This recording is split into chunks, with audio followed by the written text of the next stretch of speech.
Hi, in this video I would like to give you a tutorial on how to process the data from our ball drop lab that we did in class today. So as you can see in the screen, this is a sample spreadsheet that I had shared with you, and you should have inserted your data in here for the position of the ball as it was free falling downwards. So I'm just going to take some data from one of the student groups. So I'm just going to use this guy and copy this all here.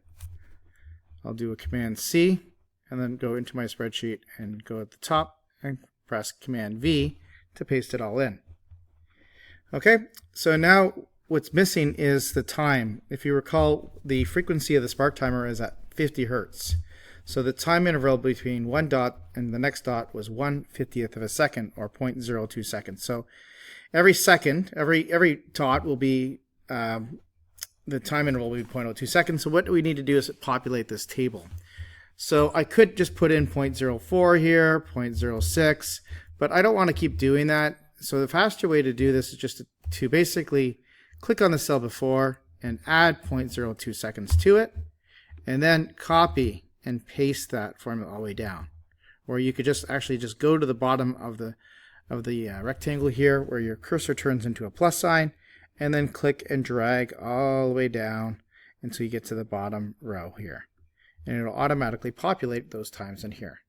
So you can see the graph now. We have a graph of position versus time. And so what we'd like to do is, hope you can see that looks like a quadratic function. So we're going to add a trend line to this. If you click on the graph, you'll see three little dots at the top right. That's one way you can do it, or just double click at the graph. So I'm just going to edit the chart here.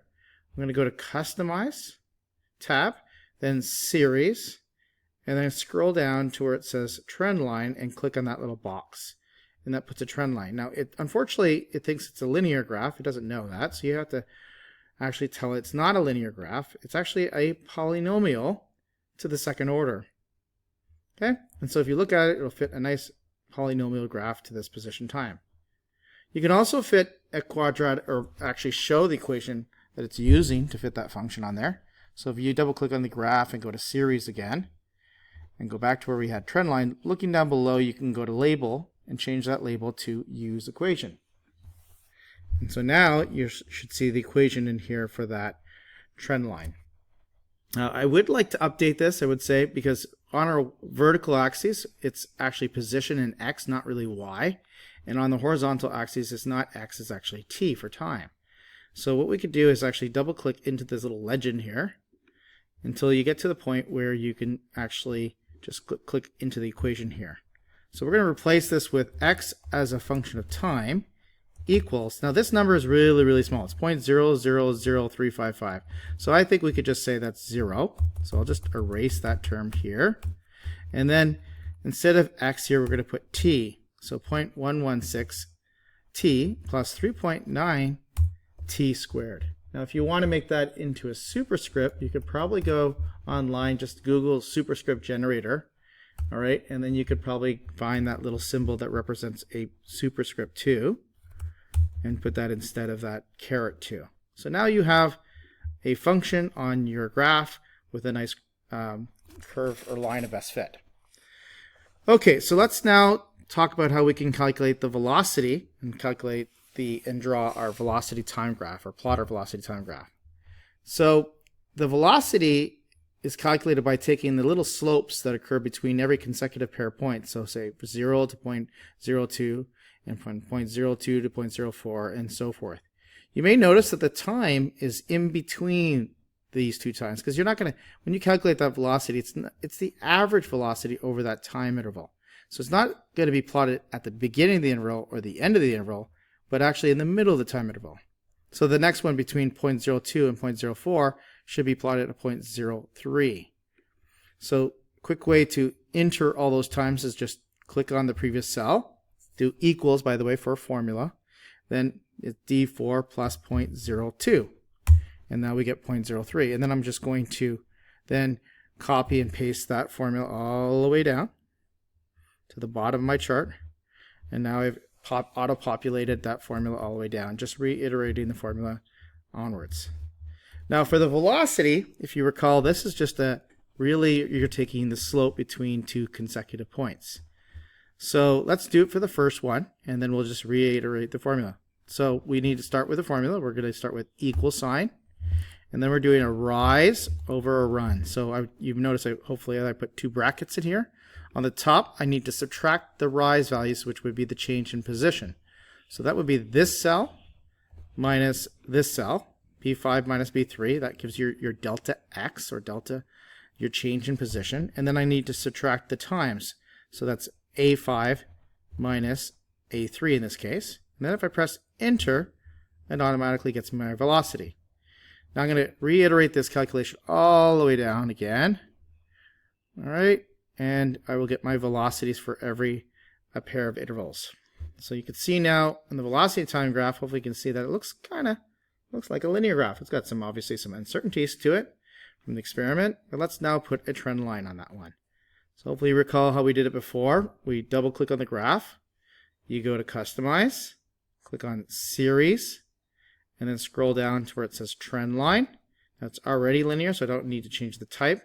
And let's also show that equation by changing label from none to use equation. All right, now you've got a nice velocity time graph.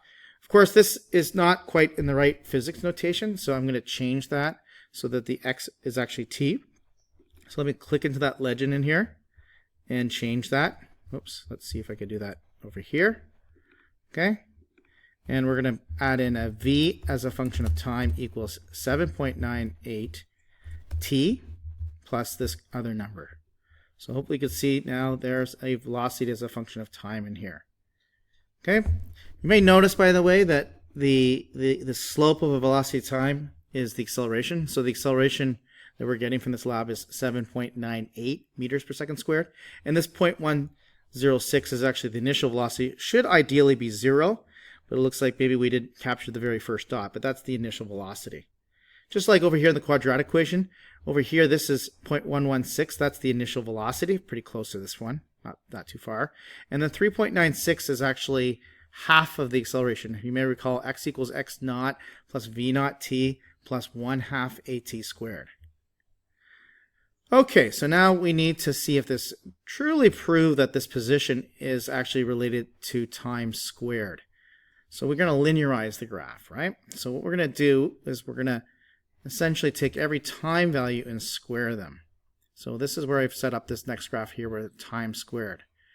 So to get the time squared, let's say you wanted to get the time squared from here, you can just click on equals, take this cell, which is A5, and then if you do caret 2, that's the same thing as squaring something, and press enter, and you automatically get that value.